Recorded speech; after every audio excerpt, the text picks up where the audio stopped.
And y'all, there are a lot of vulnerable people right now that need to hear the church say unequivocally, we've got your back. And then see concrete actions that back up that statement. And that kind of love that you and I are called to practice together is about the tough work of connection in a world of disconnection. I really needed to see my therapist last week on Thursday. I really needed to see her before I wrote this sermon so that I could process my emotions and not just sit up here and scream at y'all for 15 minutes. I don't think that would have done much to repair the breach. But unfortunately, my therapist called in sick. I know, no, I'm not going to scream, don't worry. And I couldn't blame her, y'all. It's been a hard week for therapists, y'all.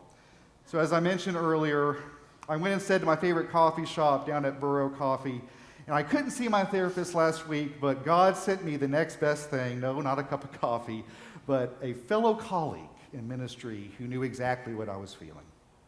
By happenstance, I sat next to a fellow local minister who I'd never met before, who too was struggling to come up with what would be the most faithful thing to say on a day like today.